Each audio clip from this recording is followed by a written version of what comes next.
നന്നായിട്ട് മനസ്സിലാക്കുക. കാര്യങ്ങളുടെ പൊരുളുകൾ മനസ്സിലാക്കണം. ഗലാത്യ ലേഖനം 1-ാം അധ്യായത്തിൻ്റെ കണ്ടിന്യൂഷനാണ്. കാര്യങ്ങൾ നമ്മൾ മനസ്സിലാക്കി മുമ്പോട്ട് പോകണം. സ്തോത്രം. ഇനി അടുത്ത 3-ാം വാക്യത്തിലേക്ക് വരാം. നമ്മുടെ പാപങ്ങൾ നിമിത്തം തന്നെത്താൻ ഏൽപ്പിച്ചു കൊടുത്തവനായി നമ്മുടെ കർത്താവായ യേശുക്രിസ്തുവിൽ നിന്നും നിങ്ങൾക്ക് കൃപയും സമാധാനം ഉണ്ടാകുമാറാകട്ടെ. അപ്പം യേശുക്രിസ്തുവിനെ കൊന്നതല്ല, യേശുക്രിസ്തുവിനെ ആരും അപായപ്പെടുത്തിയതല്ല, സ്വയം ഏൽപ്പിച്ചു കൊടുത്തതാണ്.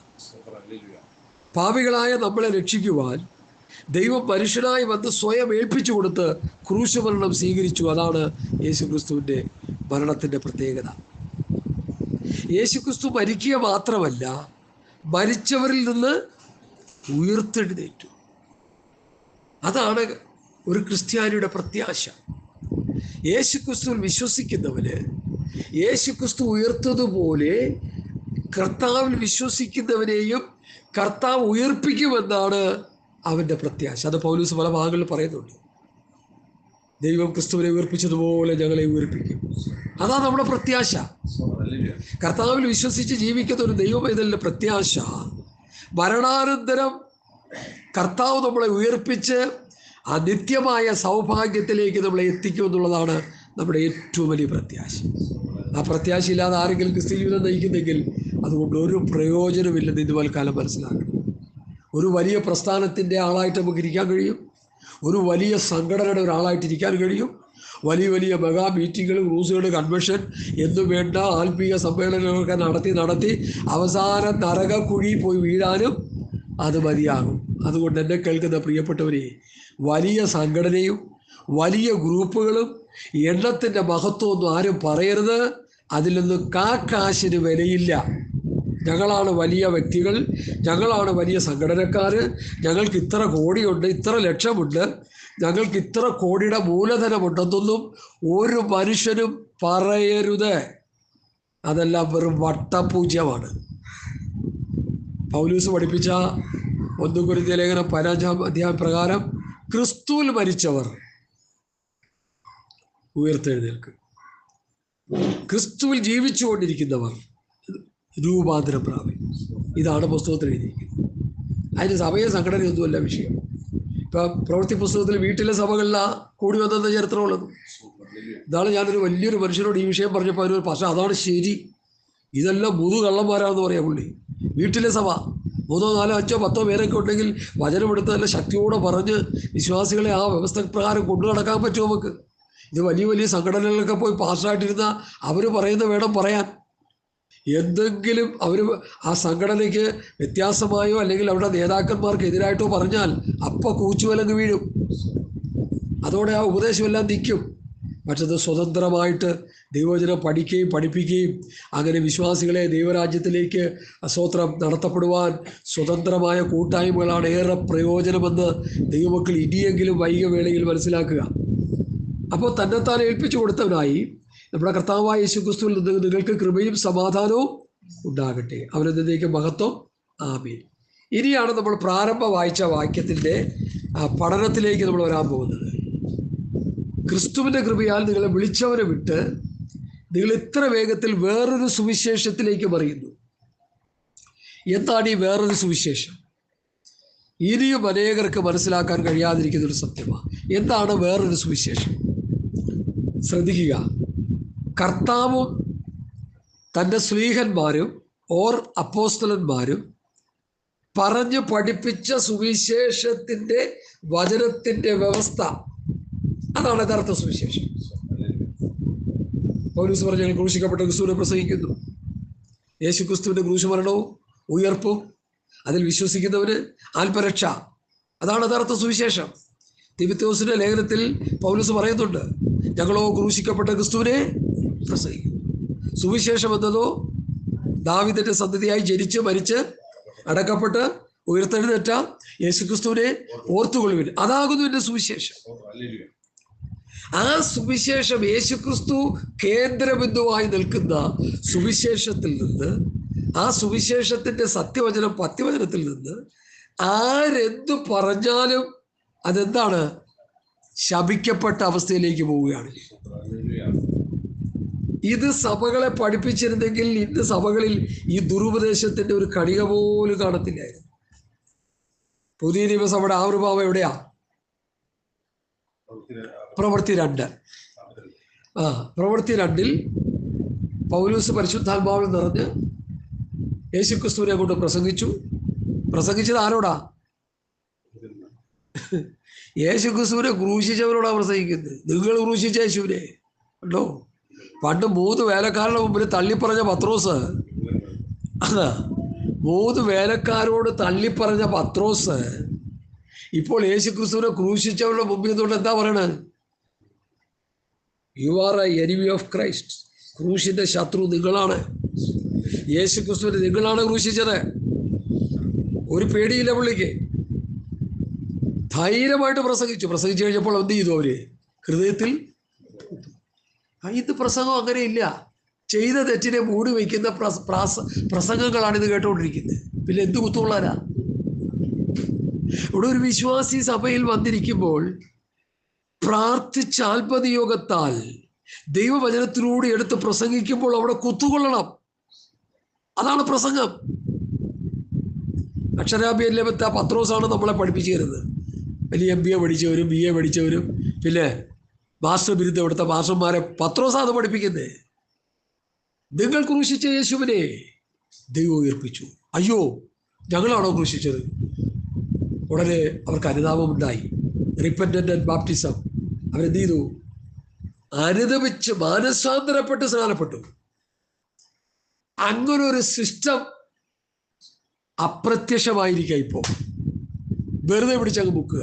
കടം മാറ്റി, കഷ്ടത മാറ്റി, കണ്ണീര് കുടച്ച്, വിസ മേടിച്ചു കൊടുത്ത്, വണ്ടി മേടിച്ചു കൊടുത്ത്, വീട് മേടിച്ചു കൊടുത്ത്, കാർ മേടിച്ചു കൊടുത്ത്, പിന്നെ സ്തോത്രം ലോകത്തിലെ ഭൗതിക അനുഗ്രഹങ്ങൾ പ്രാങ്ങിക്കൊടുത്ത് കൊണ്ടേ മുക്കി പൊക്കി സഭയെ കൊണ്ടിരുത്തി ഒരു ഗുണമില്ലാത്ത, ഒരു ഗുണനിലവാരവുമില്ലാത്ത വിശ്വാസികളെ കൊണ്ട് ഇന്നത്തെ ക്രൈസ്തവ സഭ നിറഞ്ഞു കിടക്കുക. അതുകൊണ്ടാണ് ഈ മനുഷ്യ ദൈവങ്ങളൊക്കെ എഴുന്നേറ്റ് വന്നുകൊണ്ടിരിക്കുന്നത്. ചില ഭാഷമാർക്ക് അവർ ദൈവങ്ങളാണ്. അതിന് പൗലോസ് പറയും ദൂതാരാധന. സഭയുടെ ശിഷ്യന്മാർക്ക് ദൂതന്മാരെന്ന് പൗലോസ് പഠിപ്പിക്കുന്നുണ്ട്. അപ്പൊ പാസ്റ്റർമാരെ ആരാധിച്ചുകൊണ്ടിരിക്കുക. കൊരിന്ത് സഭയിൽ അങ്ങനെ ചെയ്തു. ഒരു കൂട്ടര് പൗലോസിന്റെ വശം, കേഫയുടെ വശം, അപ്പല്ലോസിന്റെ വശം. അപ്പൊ പൗലോസ് എന്ത് ചെയ്തു? ഇത് അറിഞ്ഞു കഴിഞ്ഞിട്ട് പൗലോസ് ആരെ, അപ്പല്ലോസ് ആരെ, കേഫ ആരെ? ഞങ്ങൾ നട്ടു. പത്രോസ് വന്ന് നനച്ചു. അപ്പല്ലോസ് വന്ന് നനച്ചു. ഞങ്ങൾ നട്ടു, നനച്ചു. നടുന്നവനും നനയ്ക്കുന്നവനും ഏതുമില്ല. ഇപ്പൊ ആ ഏതുമില്ലെന്ന് പറഞ്ഞ സ്ഥിതിക്ക് വ്യത്യാസം വന്നു. അവരാണ് എന്തോ സംഭവം. ഒരു സഭയിലെ പാസ്റ്റർ മഹാവ്യക്തിയാണെന്ന് പറഞ്ഞുകൊണ്ടിരിക്കുക. ഇവിടെയാണ് നമുക്ക് തെറ്റുപറ്റിയത്. ഈ ലോകത്തുള്ള ഏത് പാസ്റ്ററാണെങ്കിലും ശരി, ഞാൻ ചോദിക്കട്ടെ, പൗലൂസാണ് ഏറ്റവും വലിയ പാസ്റ്റർ അല്ലേ? വേദപുസ്തകത്തിൽ കാണുന്ന ഏറ്റവും വലിയ പാസ്റ്റർ പൗലൂസാ. ആ പൗലൂസാണ് ചോദിക്കുന്നത് പൗലൂസ് ആരെന്ന്. ഇത് മനസ്സിലാക്കാനുള്ള ബോധമില്ലാതായി പോയല്ലോ ഇന്നത്തെ യുവമക്കൾക്ക്. പൗലൂസ് ചോദിക്കുന്നു, ഞാൻ ആര്? അപ്പല്ലോസ് ആര്? കേഫ ആര്? ഞാൻ നട്ടു, അപ്പല്ലോസ് നനച്ചു. വളരുമാറാക്കിയ ദൈവമത്രേ. നടുന്നവനും നനയ്ക്കുന്നവനും ഏതുമില്ല. ഇവിടെയാണ് പെന്തക്കോസ്തുകാർക്ക് തെറ്റുപറ്റിയതെന്ന് ഇനിയെങ്കിലും ഒന്ന് മനസ്സിലാക്കി. ആവശ്യമില്ലാത്ത വല്ലവരും വല്ലയിടത്തുമൊക്കെ പറയുന്നത് കേട്ട് കുറെ പ്രാസം ഒപ്പിച്ച് പ്രസംഗിച്ചാൽ ആ പ്രാസംഗികൻ ആരായി? വലിയ ഹീറോ ആയി. ഞങ്ങൾ ഗൾഫിലായിരുന്ന സമയത്ത് ഇവിടെ നിന്ന് കുറേ എണ്ണം അങ്ങോട്ട് വന്നു പാസ്സാന്നും പറഞ്ഞ് വ്യാജ ഡിഗ്രിയൊക്കെ ഉണ്ടാക്കി. നേരത്തെ പറഞ്ഞ പോലെ വ്യാജ ഡോക്ടർമാരെ പോലെ അവിടെ നിന്ന് ഇവിടുന്ന് കോഴയൊക്കെ കൊടുത്ത് കുറേ സർട്ടിഫിക്കറ്റും ഡോക്ടറേറ്റൊക്കെ ഉണ്ടാക്കി അവിടെ വന്ന് കിടന്ന് പ്രസംഗിച്ച് പാവം പിടിച്ചാൽ ഞങ്ങൾക്ക് അതൊന്നും അറിയത്തില്ലായിരുന്നു. ഇവിടെ വന്നപ്പോൾ പിതാക്കന്മാരിൽ നിന്ന് ഉപദേശം പഠിച്ചപ്പോഴാണ് മനസ്സിലായത് ഈ പറഞ്ഞതൊക്കെ മുഴുവൻ ഫോഷ്കാണെന്ന് മനസ്സിലായി. എന്നെ കേൾക്കുന്ന പ്രിയപ്പെട്ടവരെ, വ്യാജ ഡോക്ടർമാർ ഇന്നത്തെ ലോകത്ത് വർദ്ധിച്ചു വരുന്നത് പോലെ വ്യാജ സുവിശേഷകന്മാർ വർദ്ധിച്ചു വരുന്നു. അതിന് തടയിടാനായിട്ടും അതിനെ ഗ്രഹിക്കാനായിട്ടും മനസ്സിലാക്കാനുമായിട്ടും പൗലോസ് അപ്പോസ്തലൻ പറയുന്നു, ക്രിസ്തുവിൻ്റെ കൃപയാൽ നിങ്ങളെ വിളിച്ചവനെ വിട്ട് ഇത്ര വേഗത്തിൽ വേറൊരു സുവിശേഷത്തിലേക്ക് മറിയുന്നതുകൊണ്ട് ഞാൻ ആശ്ചര്യപ്പെടുന്നു. അത് വേറൊരു സുവിശേഷമെന്നല്ല, ചിലർ നിങ്ങളെ കലക്കി ക്രിസ്തുവിൻ്റെ സുവിശേഷം മറിച്ച് കളയുവാൻ ഇച്ഛിക്കുന്നു എന്നത്രേ. എന്നാൽ ഞങ്ങൾ നിങ്ങളോട് അറിയിച്ചതിന് വിപരീതമായിട്ട് ഞങ്ങളാകട്ടെ സ്വർഗത്തിൽ നിന്നൊരു ദൂതനാകട്ടെ നിങ്ങളോട് സുവിശേഷം അറിയിച്ചാൽ അവൻ ശപിക്കപ്പെട്ടു. ഇതെന്താ തലയിലോട്ട് കയറാത്ത? എന്താ സഹോദര, നിങ്ങളുടെ തലയിൽ കയറിയിട്ടുണ്ട് പറയും. അപ്പോസ്തലവേഷം വിട്ടെന്തെങ്കിലും പറഞ്ഞു കഴിഞ്ഞാൽ നമ്മളിവിടെ അല്ല കശാപ്പയും പിടിച്ചവനെ അല്ലേ കശാപ്പയ്യൂലേ ചെയ്യും. പാർഷാണെങ്കിലും ചെയ്യും, അത് വേറെ കാര്യം. എനിക്കൊരു കാര്യമുണ്ട്, ഈ പാർഷന്മാരെ ദൈവവചനം കോട്ടിപ്പളഞ്ഞ ഏത് മഹാനാണെങ്കിലും ശരി പിടിച്ചു നിർത്തി ഞാൻ ചോദിച്ചിട്ടേ വിടുകയുള്ളൂ, അത് വേറെ കാര്യം. കാരണം ദൈവം എന്നെ അതിനുവേണ്ടി ആക്കി വെച്ചതാ. അല്ല ഒന്നാം തരം ജോലിയും കൂലിയും കളഞ്ഞിട്ട് ഈ പൊത്ത് കൊടുത്ത് പ്രസംഗിക്കാൻ തുടങ്ങിയിട്ട് പിന്നെ ഇവരുടെയൊക്കെ ഈ പാഴ്വാക്ക് കേട്ട് ജീവിക്കാൻ എനിക്കെന്നെ വല്ല തലവിധിയുണ്ടോ? ഇല്ല. ഞാൻ ദൈവവചനം പ്രസംഗിക്കാനായിട്ട് കർത്താവിനെ വിളിച്ചു. അപ്പോസ്തലിക ശുശ്രൂഷയുടെ ഒരു ഭാഗവാക്കായിരിക്കുവാൻ, ഒരു സുവിശേഷ പടയാളിയുടെ ഒരു ഭാഗവാക്കായിരിക്കാൻ കർത്താവിനെ വിളിച്ചു. അത് ഞാൻ ചെയ്തുകൊണ്ടിരിക്കുക. ധൈര്യമായിട്ട് നമ്മൾ പറയുന്ന ചോദ്യങ്ങൾക്ക് മറുപടി പറയാൻ ആരെങ്കിലും ഉണ്ടെങ്കിൽ മുമ്പോട്ട് വരാം.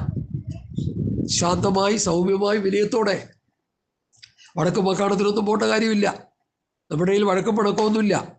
പറയുന്ന വചനം പാസ്റ്റർ നിങ്ങൾ പറയുന്നത് തെറ്റാണെന്ന് ഞാൻ വചനത്തിലൂടെ തെളിയിക്കാൻ. നിങ്ങൾക്ക് എന്തെങ്കിലും പറയാനുണ്ടോ? ഇതുവരെ ആരും എൻ്റെ ഓർമ്മ ശരിയെങ്കിൽ നമ്മൾ പറഞ്ഞു വെച്ച പ്രസ്താവനയെ ഖണ്ഡനം ചെയ്ത് പറയാനായിട്ട് ആരും തുനിഞ്ഞില്ല എന്നുള്ളതാണ് പരമാർത്ഥം. അതെൻ്റെ മിടുക്കല്ല, ഈ പറയുന്ന വചനത്തിൻ്റെ വ്യവസ്ഥയാണത്. ഈ വചനത്തെ ഖണ്ഡിക്കാൻ ആർക്കും കഴിയില്ല. ഹലോ ശ്രദ്ധിക്കേ, ഈ വചനത്തെ ഖണ്ഡിക്കാൻ ആർക്കും കഴിയില്ല. ഇത് ലിഖിതമായി എഴുതപ്പെട്ട വചനമാണ്. ഇത് വ്യവസ്ഥയുള്ള വചനമാണ്. പൗലോസും പത്രോസും യോഹന്നാനും യാക്കോബും കർത്താവും പഴയ നിയമ പ്രവാചകന്മാരൊക്കെ പറഞ്ഞിരിക്കുന്നത് വചനമാണ്. ദൈവം അവരോട് പറഞ്ഞതാണ് അവർ പറഞ്ഞിരിക്കുന്നത്. കർത്താവ് കൽപ്പിച്ചതാണ് അവരെടുത്ത് പറഞ്ഞിരിക്കുന്നത്. അവരുടെ അഭിപ്രായങ്ങളല്ല, അവരുടെ ആശയങ്ങളല്ല, അവർക്ക് ഹൃദയത്തിൽ തോന്നിയ ചില നല്ല കാര്യങ്ങളല്ല. ഞാൻ നിങ്ങളോട് കൽപ്പിച്ചതൊക്കെയും പ്രമാണിപ്പാൻ തക്കവണ്ണം ഉപദേശിച്ചും കൊണ്ട് സകല ജാതികളെയും ശിഷ്യരാക്കിക്കൊള്ളുവീൻ. കർത്താവ് പറഞ്ഞ കൽപ്പന അവരങ്ങനെ തന്നെ പറയുക ചെയ്യുന്നത്. അതിനെ ഖണ്ഡിക്കാനോ അതിനെ മാറ്റി പറയാനോ ഈ ലോകത്തിൽ ആർക്കും ദൈവം അനുവാദം കൊടുത്തിട്ടില്ല. അങ്ങനെ കൊടുത്തിട്ടുണ്ടെങ്കിൽ അങ്ങനെ അവർ ആ കർത്താവ് പറഞ്ഞ വചന വ്യവസ്ഥ ശിഷ്യന്മാർ പറഞ്ഞത് അവർ തെറ്റിച്ച് പറഞ്ഞാൽ അവരേത് ഗ്രൂപ്പിൽ പെടും? കറക്റ്റ്, ശപിക്കപ്പെട്ടവരാണ്. ഈ ശപിക്കപ്പെട്ടവരാണ് ശാപം മുറിക്കാൻ ഇറങ്ങിയേക്കുന്നത്. മനസ്സിലായോ? കർത്താവിൻ്റെ ശിഷ്യന്മാരാരുടെയും ശാപമൊന്നും മുറിച്ചില്ല. കർത്താവിൻ്റെ ശിഷ്യന്മാരാരെയും ഊതിയിട്ടില്ല, ഒന്തിയിട്ടില്ല, കുരപ്പിച്ചില്ല, ചിരിപ്പിച്ചില്ല, ഛർദിപ്പിച്ചില്ല, ഇല്ലാത്ത കോനാപ്പിച്ചൊന്നും അവർ കാണിച്ചില്ല. ഞാൻ ഇപ്പോഴും ചോദിക്കുക, ഈ സ്ലേയിങ് സ്പിരിറ്റ് മിനിസ്ട്രി ചെയ്യുന്നവരോട് എനിക്കൊരു ചോദ്യമുള്ളത്, വചനാധാരം എവിടെ? പുതിയ നിയമസഭയിൽ ഈ കോമാളിത്തരങ്ങൾ കാണിക്കുന്നവരോട് ഒരു എളിയ കർത്താവിൻ്റെ ദാസൻ ചോദിക്കുന്നു, നിങ്ങൾ ചെയ്യുന്ന ശുശ്രൂഷയ്ക്കുള്ള വചനാധാരം എവിടെ? അത് തന്നു കഴിഞ്ഞാൽ ഏറ്റവും വലിയ ഊത്തുകാരൻ ഞാനായിരിക്കും നാളെ. കാരണം അത് ശുശ്രൂഷയാണെങ്കിൽ ഞാനത് ചെയ്യണ്ടേ? വല്ലയിടത്തും പറയുന്നതൊക്കെ കേട്ടിട്ട് വന്ന് ഇത് ചെയ്യരുതല്ലേ? ഇപ്പൊ വിവാദ പുരുഷനായിട്ട് ഇപ്പോൾ സോഷ്യൽ മീഡിയ എടുത്ത് അലക്കി വെളുപ്പിച്ചുകൊണ്ടിരിക്കുന്ന ഒരു സഹോദരനുണ്ട്. ഈ സഹോദരൻ ഈ ശുശ്രൂഷ എവിടെ നിന്ന് കിട്ടി? എങ്ങാണ്ട് ഒരു ഉഗണ്ടയില ഒരു നീഗ്രോ നാട്ടിൽ പോയിട്ട് ഒരു നീഗ്രോ പ്രാർത്ഥിച്ച് അവൻ്റെ തലയിലോട്ട് അങ്ങോട്ട് കൈവച്ച് കഴിഞ്ഞപ്പോൾ പുഴു കിടന്ന് പിടയ്ക്കുന്ന പോലെ കിടന്ന് പിടയ്ക്കുക ഈ ഇൻ്റർനാഷണൽ ഉപദേശി, കേരളക്കരയെ കിടുകിട ഉറപ്പിച്ചുകൊണ്ടിരിക്കുന്ന ഈ പാസ്റ്റർ. ഇപ്പം ഞാൻ പുള്ളിയോട് ചോദിക്കാനിരിക്കുക, കണ്ടു കഴിഞ്ഞാൽ ഈ പുഴു പിടയ്ക്കുന്ന പോലെ പിടയ്ക്കുന്ന നിങ്ങൾ എന്ത് ശുശ്രൂഷ ചെയ്യാനാ സഹോദര? പാസ്റ്റർ ഇതൊന്നും വിളിക്കരുതൊക്കെ പാപമാ പാസ്റ്റർ എന്ന് വിളിച്ച. എവിടെ പൗലോസ് ആരെ പിടപ്പിച്ചു? പൗലോസ് ആരെ ഊതിയിട്ടു? പത്രോസ് ആരെ ഊതിയിട്ടു? ദൈവസഭയുടെ അപ്പോസ്തലന്മാർ പൗലോസും പത്രോസും യോഹന്നാനും യാക്കോബും യൂദയായിരിക്കെ അവർ ചെയ്തതിനപ്പുറം പറയാൻ നിങ്ങൾക്ക് ആര് അനുവാദം തന്നു? പാസ്റ്റർ ഞങ്ങൾക്ക് അനുവാദം തന്നു. ആര് തന്നു? സാത്താൻ തന്നു. പിന്നെ ഒന്നും പറയാനില്ല. സാത്താൻ തന്നെങ്കിൽ നിങ്ങളത് മേടിച്ചു ചെയ്തോ, അതിൻ്റെ നന്മയും തിന്മയും നിങ്ങൾ അനുഭവിച്ചു. അല്ലെ? വേറൊന്ന് പറയാം, വാനത്തിലേക്ക് മടങ്ങി വരിക. ക്രിസ്തുവിൻ്റെ കൃപയാൽ നിങ്ങളെ വിളിച്ചവനെ വിട്ട് ഇത്ര വേഗത്തിൽ വേറൊരു സുവിശേഷത്തിലേക്ക് പറയുന്നത് കൊണ്ട് ഞാൻ ആശ്ചര്യപ്പെടുന്നു. അത് വേറൊരു സുവിശേഷമെന്നല്ല, ചിലർ നിങ്ങളെ കലക്കി ക്രിസ്തുവിൻ്റെ സുവിശേഷം മറിച്ച് കളയുവാനിച്ചു. ഇവിടെ നടക്കുന്ന ഒരു വലിയ ഘോരമായ പ്രവൃത്തി. ക്രിസ്തുവിൻ്റെ സുവിശേഷം എന്ത് ചെയ്യുന്നു? മറിച്ച് കളയുന്നു. വായിച്ചായിട്ട് അടുത്ത വാക്യം.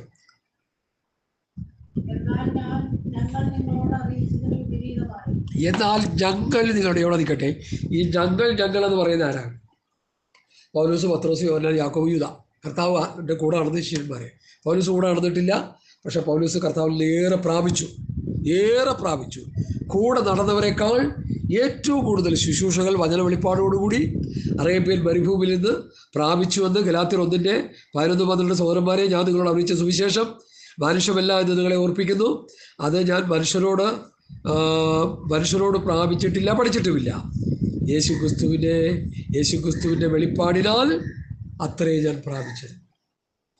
അപ്പം ഇന്ന് ലോകത്ത് വചനം പ്രസംഗിക്കുന്ന ശുശ്രൂഷകന്മാരിൽ ബഹുഭൂരിപക്ഷവും മനുഷ്യരിൽ നിന്ന് പ്രാപിച്ചതാണ്, മനുഷ്യരിൽ നിന്ന് പഠിച്ചതാണ്. അതുകൊണ്ടാണ് ഈ ദുരന്തം നമുക്കുണ്ടായിക്കൊണ്ടിരിക്കുന്നത്. അവരാരും ദൈവത്തിൽ നിന്ന് പ്രാപിച്ചില്ല. ഞങ്ങളെ ദൈവവചനം പഠിപ്പിച്ച ദൈവദാസന് ഒരു ഇരട്ടപ്പേര് കിട്ടിയിരിക്കുന്നത് ഉപവാസ പാസ്റ്റർ എന്ന. 40-20 ഒക്കെ ഇഷ്ടംപോലെ ഇരിക്കും പുള്ളി. ഇരുന്നിരുന്ന് ദൈവത്തിന് പ്രാപിച്ചും. ഇവിടെ അങ്ങനെ കർത്താവിൻ്റെ വചനം ക്ലിയർ കട്ടായിട്ട് പ്രാപിക്കാനിടയായി. അതുപോലെ ആരായിരിക്കുന്നത്? ഒരു നേരം ഉപവസിച്ച് പ്രാർത്ഥിക്കാൻ കഴിയുന്ന എത്ര പേരുണ്ട് ഇവിടെ? ഒത്തിരി പേരുണ്ട് കേട്ടോ ഉപവസിക്കുന്നത്. കാരണം ലോറിക്കും വീടിനും പട്ടിക്കും ഒക്കെ വേണ്ടിയാണ് ഉപവസിക്കുന്നത്. അതല്ല ഞാൻ പറഞ്ഞത്. കർത്താവിൽ നിന്ന് പ്രാപിക്കാൻ ഉപവസിക്കുന്നവർ എത്ര പേരുണ്ട്? കുറവാ, വളരെ കുറവാ. ഇല്ലെന്ന് വേണമെങ്കിൽ പറയാം. എന്നാൽ ചുരുക്കം, ഒരു ചെറിയ ശേഷിപ്പ് ലോകത്തിൻ്റെ വിവിധ ഭാഗങ്ങളിലായി ഉണ്ട് താനും. അവർക്കായി ദൈവത്തിന് സ്തോത്രം. അപ്പോൾ ഇവിടെ ക്രിസ്തുവിൻ്റെ സുവിശേഷം മറിച്ചു കളയുന്ന ഒരു ഗ്രൂപ്പ്. 2 കൊരിന്ത്യർ ലേഖനം 11-4 വാക്യം ഇത് വായിച്ചേ. ഭാഷം ഒന്ന് വായിച്ചേ, ഒച്ചത്തിൽ വായിക്കണം. 2 കൊരിന്ത്യർ ലേഖനം 11-4 വാക്യം. ഒരുത്തൻ വന്ന് ഞങ്ങൾ പ്രസംഗിക്കാത്ത മറ്റൊരു യേശുവിനെ, അവിടെ നിൽക്കട്ടെ. ഈ ഒരുത്തൻ വന്ന് ഞങ്ങൾ പ്രസംഗിക്കാത്ത മറ്റൊരു യേശു എന്ന് പറയുമ്പോൾ അതിൻ്റെ അർത്ഥം മനസ്സിലാവുന്നുണ്ടോ നമുക്ക്? ഞങ്ങൾ പ്രസംഗിക്കുന്നത് പാപമോചനം നൽകുന്ന യേശു ക്രിസ്തു, അവൻ്റെ രക്തം മൂലം പാപമോചനം. അത് അപ്പോസ്തലന്മാരുടെ പ്രസംഗം. യേശു ക്രിസ്തുവിൽ വിശ്വസിച്ച് പാപമോചനം ഉണ്ടെന്നാണ് അപ്പോസ്തലന്മാർ പ്രസംഗിച്ചുകൊണ്ടിരുന്നത്. നിൽക്കണേ, അവിടെ നിർത്തണം. അവിടെ നിന്ന് നമുക്ക് പിന്നീട് അങ്ങോട്ട് വായിച്ചു കൊടുക്കണം. ഞാൻ ഈ പ്രവൃത്തി പുസ്തകം അതിൻ്റെ 3-ാം അധ്യായത്തിൽ നിന്ന് ചില കാര്യങ്ങൾ പറയാനായിട്ട് താല്പര്യപ്പെടുന്നു. അത് 3-ാം അധ്യായത്തിൻ്റെ 2-ാം വാക്യത്തിൽ 2-ാം അധ്യായത്തിൽ ഇങ്ങനെയുണ്ട്: നിങ്ങളുടെ പാപങ്ങളുടെ മോചനത്തിനായി ഓരോരുത്തർ യേശുക്രിസ്തുവിന്റെ നാമത്തിൽ സ്നാനമേൽപ്പി. 1-ാമത്തെ പ്രസ്താവന 2:3. ഇനി 3:19 കിടക്കുന്നു: ആകയാൽ നിങ്ങളുടെ പാപങ്ങളുടെ മോചനത്തിനായി, പാപങ്ങൾ മാഞ്ഞു കിട്ടേണ്ടതിനായി മാനസാന്തരപ്പെട്ട് തിരിഞ്ഞുകൊള്ളി. 3:19. അത് കഴിഞ്ഞ് 5:31 കിടക്കുന്ന വാക്യം എന്താണ്? ഇസ്രായേലിന് മാനസാന്തരവും പാപമോചനവും നൽകുവാൻ ദൈവം അവനെ പ്രഭുവായും രക്ഷിതാവായും തൻ്റെ വലങ്കയ്യാൽ ഉയർത്തിയിരിക്കുന്നു. ഈ വസ്തുതയ്ക്ക് ഞങ്ങളും ദൈവം തന്നെ അനുസരിക്കുന്നവർക്ക് നൽകിയ പരിശുദ്ധാത്മാവും സാക്ഷികളാകുന്നു എന്ന് ഉത്തരം പറഞ്ഞു. ഇനി 10-ാം അധ്യായത്തിൻ്റെ 43-ാം വാക്യം, പ്രവൃത്തി 10:43. അവിടെ പ്രസംഗത്തിൻ്റെ ശൈലി ഒന്ന് കേൾക്കാനായി പറയുന്നത്: അവനിൽ വിശ്വസിക്കുന്ന ഏവർക്കും അവൻ്റെ നാമം മൂലം പാപമോചനം ലഭിക്കുമെന്ന് സകല പ്രവാചകന്മാരും സാക്ഷ്യം പറയുന്നു. സ്തോത്രം. ദൈവങ്ങളെ ശ്രദ്ധിച്ച് ഇനി 13-ാം അധ്യായത്തിൻ്റെ 37-38 വാക്യങ്ങൾ, പ്രവൃത്തി 13:37-38 വാക്യങ്ങൾ. ദൈവം ഉയർത്തെഴുന്നേൽപ്പിച്ചവനോ ദ്രവ്യത്വം കണ്ടില്ല. ആകയാൽ സഹോദരന്മാരെ, ഇവൻ മൂലം നിങ്ങളോട് പാപമോചനം അറിയിക്കുന്നു. മോശയുടെ ന്യായപ്രമാണത്താൽ നിങ്ങൾക്ക് നീതീകരണം വരുവാൻ കഴിയാത്ത സകലത്തിൽ നിന്നും വിശ്വസിക്കുന്ന ഏവനും ഇവനാൽ നീതീകരിക്കപ്പെടുന്നു എന്ന് നിങ്ങൾ അറിഞ്ഞുകൊള്ളി. മർക്കോസ് 2:5 മകനെ നിന്റെ പാപങ്ങൾ മോചിക്കപ്പെട്ടിരിക്കുന്നു. യേശുക്രിസ്തുവിന്റെ പ്രസംഗം അതായിരുന്നു. അടുത്ത അതിൻ്റെ 5:10 മനുഷ്യപുത്രന്റെ പാപങ്ങളെ മോചിക്കുവാൻ അധികാരമുണ്ട് എന്ന് നിങ്ങൾ അറിയേണ്ടതിന്. ഇനി യോഹന്നാൻ സ്നാപകൻ യേശുക്രിസ്തുവിനെ കുറിച്ച് പ്രസംഗിച്ചത് എന്താ? സ്വർഗരാജ്യവും ദൈവരാജ്യവും പാപമോചനവുമാ. കർത്താവ് പ്രസംഗിച്ചത് എന്താ? സ്വർഗരാജ്യവും ദൈവരാജ്യവും പാപമോചനവുമാ. അപ്പോസ്തലന്മാർ പ്രസംഗിച്ചത് എന്താ? സ്വർഗരാജ്യവും ദൈവരാജ്യവും പാപമോചനവുമാ. ഇന്നത്തെ ഈ അപ്പോസ്തലന്മാർക്ക് എന്തുപറ്റി അവർക്ക്? സാത്താൻ അവരുടെ വചനങ്ങളെ മറിച്ചു കളയാനിടയായി. എന്തുകൊണ്ട്? അവർ ദൈവവചനത്തിൻ്റെ വ്യവസ്ഥ പ്രകാരം ജീവിക്കാത്തത് കൊണ്ട്. വിശുദ്ധിയോടെ നിർമ്മലതയോടെ കർത്താവിൻ്റെ വചനത്തിൻ്റെ വ്യവസ്ഥയനുസരിച്ച് അല്ലെങ്കിൽ ഉപദേശം അനുസരിച്ച് ആര് ജീവിക്കുന്നില്ലെങ്കിലും അവനെ അടിപടലം തെറിച്ചു കളയും, സാത്താൻ തെറ്റിച്ചു കളയും. വചനം അനുസരിക്കുന്നവർ മാത്രമേ ഈ വചന വ്യവസ്ഥയിൽ നിലനിൽക്കാൻ കഴിയത്തുള്ളൂ, ഈ വചനങ്ങൾ പ്രസംഗിക്കാൻ കഴിയത്തുള്ളൂ. അല്ലാത്തവർക്ക് പറ്റില്ല. എൻ്റെ 50 വർഷത്തെ പരിചയ സമ്പത്തുകൊണ്ട് ഞാൻ പറയുക, തരികിട അടിച്ചു കിടക്കുന്നവരൊന്നും ഇതൊന്നും എടുത്ത് പറയാൻ പറ്റില്ല. AP യോഹന്നാൻ സാറ് ഇന്ത്യയുടെ അപ്പോസ്തലനായിട്ട് ഞാൻ കണക്കുകൂട്ടിയ ആളാണ്. അദ്ദേഹം വചനം പ്രസംഗിച്ചുകൊണ്ടിരുന്ന ഒരു ഷോർട്ട് പീരീഡ് ഉണ്ടായിരുന്നു, കുറേ വർഷങ്ങൾ.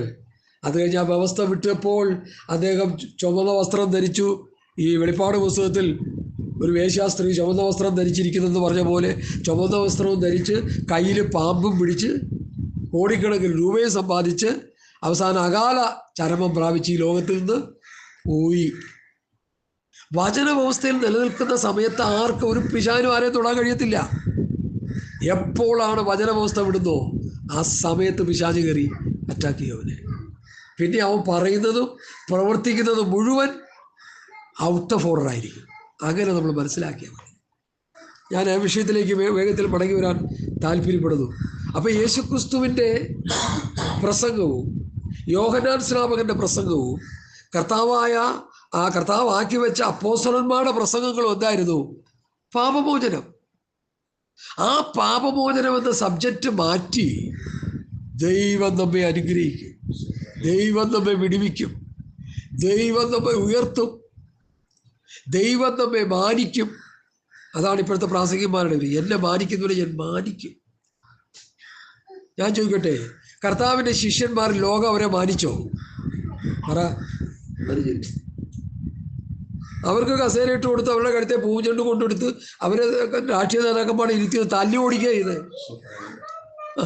ഇല്ലല്ല. ഉമ്മൻചാണ്ടി, ചെന്നിത്തലയും വീണാ ജോർജും VD സതീശനും പെന്തക്കോസുകാരുടെ കൺവെൻഷൻ പന്തലിൽ കിടന്ന് ഞെരങ്ങുകയല്ലേ. എനിക്ക് വലിയ ഇഷ്ടമായി അത്. കാരണം വീണാ ജോർജ് പറഞ്ഞത് നമുക്കൊരു മാനസാന്തരം വേണമെന്നാണ്. VD സതീശൻ സോപ്പിൻ്റെ ആളാണ്. പിന്നെ അതും ഇതൊക്കെ പറഞ്ഞു പോയി. വേറെ ഒരാളോട് കൂടി പറഞ്ഞു നമ്മൾ ആ പഴയ അനുഭവത്തിലേക്കൊക്കെ ഒന്ന് മടങ്ങി വരണമെന്നൊക്കെ പറയാനിടയായി. അത് ദൈവം പറയിച്ചതായിരിക്കും. കാരണം അവർക്ക് പറയാനുള്ള യോഗ്യത ഇല്ല. അതുകൊണ്ട് വല്ലവരും വന്ന് പറയുക. ദൈവമക്കളെ, പുതിയ നിയമസഭ എന്ന് പറയുന്ന ഗ്രൂപ്പുകൾ ലോകത്തിൽ നിന്ദിക്കപ്പെട്ട് കിടക്കുക, അവഹേളിക്കപ്പെട്ട് കിടക്കുക. അതിന് ഉദാഹരണം ഞാൻ പറയാം. നിങ്ങളൊരു ട്രാക്റ്റും ഒരു ബൈബിളും ഒക്കെ ഒരു ഓർത്തഡോക്സ് വിശ്വാസത്തിലെ വീട്ടിലോട്ട് കയറി ചെന്ന് ഗെറ്റൗട്ട് അടിക്കുവാൻ പട്ടി അഴിച്ചു വിടും. ദൈവമൊന്നും ഇവിടെ വേണ്ട കേട്ടോ, ഞങ്ങൾ നിങ്ങളെക്കാൾ മാന്യമായിട്ട് ജീവിക്കുക. അവർ സത്യം പറയുക.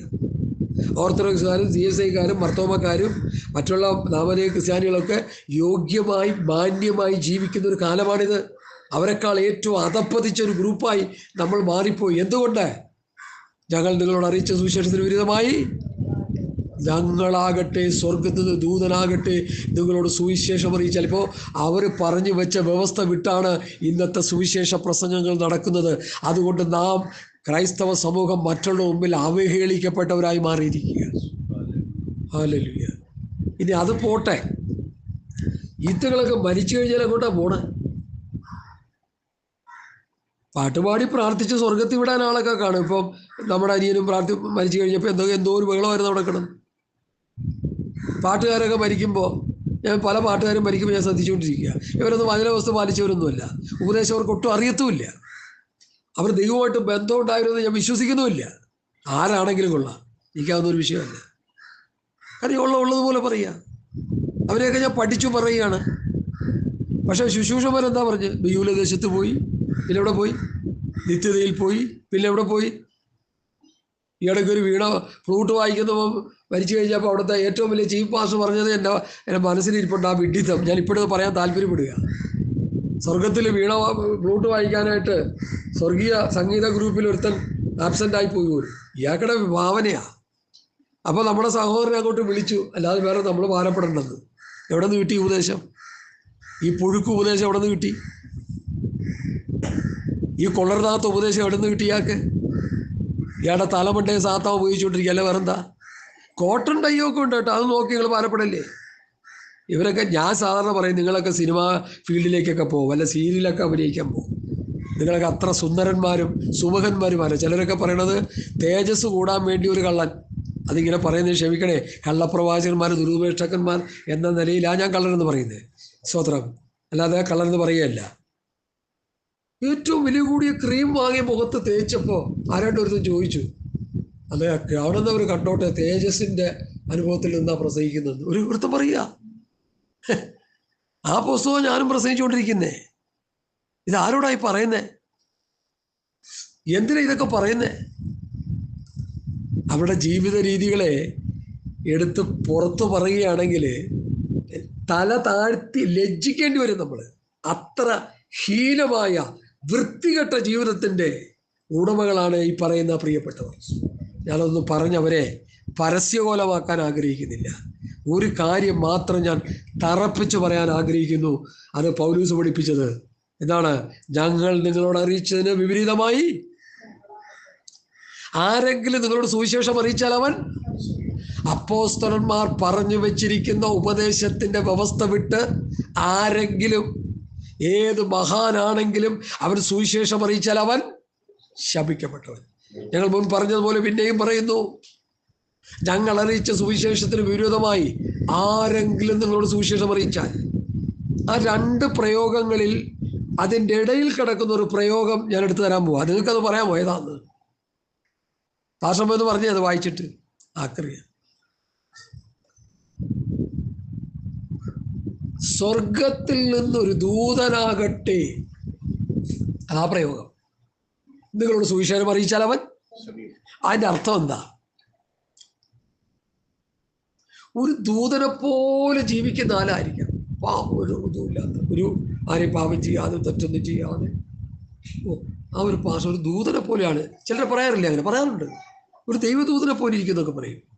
അയാളാണെങ്കിൽ പോലും ഈ പൗലോസ് പറഞ്ഞു വെച്ച, അല്ലെങ്കിൽ അപ്പോസ്തലന്മാർ പറഞ്ഞു വെച്ച വ്യവസ്ഥ തെറ്റിച്ച് പറഞ്ഞാൽ അവനും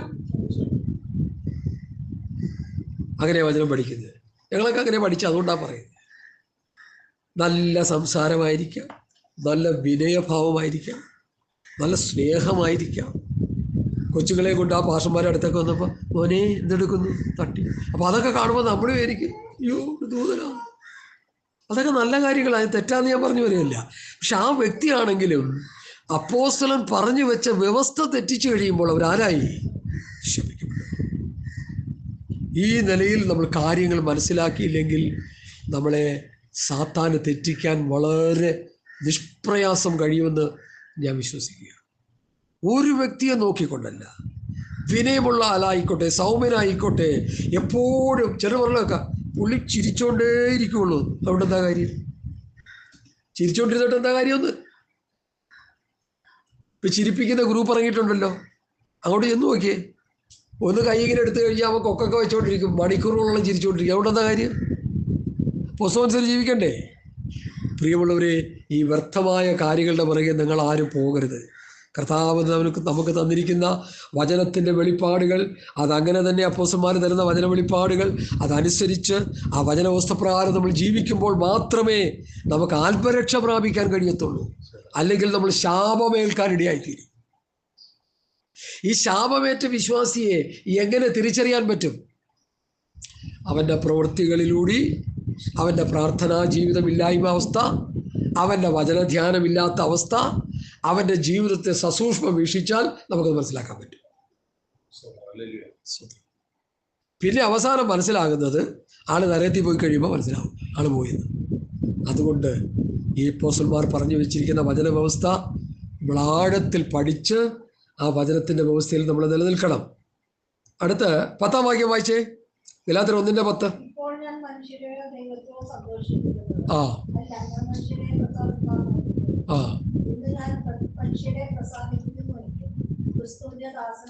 എന്താ വാക്യത്തിന്റെ അർത്ഥം? ചില മനുഷ്യർ പറയുന്നത് നമുക്ക് ദൈവവാക്യം പോലെയാണ്. അവരെത്ര മോശമായിക്കോട്ടെ, പക്ഷെ അവർ ചില കാര്യം പറഞ്ഞാൽ അതിനെ നമ്മൾ പിടിച്ച് അതിനെ കൂടെ അങ്ങ് പൊക്കോളുക. അവർ ദൈവവ്യവസ്ഥ പറയുന്നുണ്ടോ എന്നുള്ളത് നമ്മൾ ശ്രദ്ധിക്കുക. ദൈവവചനത്തിൻ്റെ പ്രമാണങ്ങളാണോ ഉപദേശങ്ങളാണോ എങ്ങനെ ജീവിക്കണം എങ്ങനെ പോകണമെന്നൊക്കെ വചനത്തിലൂടെ അവർ പറഞ്ഞു തരുന്നതാണോ എന്ന് നമ്മൾ നോക്കുക. അല്ല അവരുടെ സ്വഭാവവും അവരുടെ വിനയവും അവരുടെ സൗമ്യതയും ഇതൊന്നും നമുക്ക് വേണ്ടെന്നല്ല, അതൊക്കെ നമുക്ക് വേണം. ദൈവവ്യവസ്ഥയാണ് അവർ പറയുന്നില്ലെങ്കിൽ ഒരു വിശേഷതയില്ല. അതാണ് പറയുന്നത്. ഇപ്പോൾ ഞാൻ മനുഷ്യനെയോ ദൈവത്തെയോ സന്തോഷിപ്പിക്കുന്നത്? ഞാൻ മനുഷ്യനെ പ്രസാദിപ്പിക്കുവാൻ നോക്കുന്നുവോ? ഞാൻ മനുഷ്യനെ പ്രസാദിപ്പിച്ചാൽ ദൈവത്തിന്റെ ദാസനായിരിക്കില്ല. ദൈവത്തിന്റെ ദാസൻ അല്ലെങ്കിൽ നമ്മൾ ഏത് ദാസനാ? സാത്താന്റെ ദാസൻ. യോഹന്നാന്റെ സുവിശേഷം ഞാൻ പഠിച്ചു വന്നപ്പോൾ യേശുക്രിസ്തുവും യഹൂദന്മാരുമായിട്ടുള്ള ഒരു വലിയ സംഭാഷണം നടക്കുന്നതായിട്ട് നമുക്കിവിടെ കാണാൻ കഴിയും. യോഹന്നാന്റെ സുവിശേഷം 6-ാം അധ്യായത്തിലും 8-ാം അധ്യായത്തിലും ഇതൊക്കെ നമുക്ക് നന്നായിട്ട് കാണാൻ കഴിയും. ആ ഭാഗങ്ങളൊക്കെ അവിടെ കർത്താവ് സംസാരിച്ച് 8-ാം അധ്യായത്തിലേക്ക് വന്നപ്പോൾ, ഞങ്ങൾ അബ്രഹാമാണ് ഞങ്ങളുടെ പിതാവ്, അബ്രഹാമിനോട് ദൈവം സംസാരിച്ചു എന്ന് ഞങ്ങൾ അറിയുന്നു. നിന്നോട് ആര് സംസാരിച്ചു? നീ ആരാണ്? നീ മറിയയുടെ മകനല്ലേ? യോസഫിൻ്റെ മകനല്ലേ? അച്ഛൻ്റെ മകനല്ലേ? നീ അങ്ങനെയല്ലേ ഇങ്ങനെയല്ലേ? അബ്രഹാം ഞങ്ങളുടെ പിതാവാണ്, അബ്രഹാമിനോട് ദൈവം സംസാരിച്ചു എന്ന് ഞങ്ങൾ അറിയുന്നു എന്നൊക്കെ പറഞ്ഞ് അവർ യേശുക്രിസ്തു കർത്താവിൻ്റെ മുൻപാകെ അവർ വലിയ വായിൽ വർത്തമാനം പറഞ്ഞു വരുന്ന സമയത്ത് കർത്താവ് അവരോട് പറഞ്ഞു, അബ്രഹാം നിങ്ങളുടെ പിതാവാണെങ്കിൽ നിങ്ങൾ എൻ്റെ വാക്ക് കേൾക്കുമായിരുന്നു. അബ്രഹാമിൻ്റെ മക്കളല്ലേ? ഇവർ ചുമ്മാ അഭിമാനിക്കുക, ഇവർ പറയുന്നത് പോഷ്ക. അതുകൊണ്ട് കർത്താവ് അവരോട് പറഞ്ഞ ഭാഗം എല്ലാം ഞാൻ പറയുന്നില്ല. അതിൻ്റെ 43 തൊട്ട് വായിച്ചാട്ട് വസമ്മ. 8:43 കുറച്ച് വായിച്ചേ.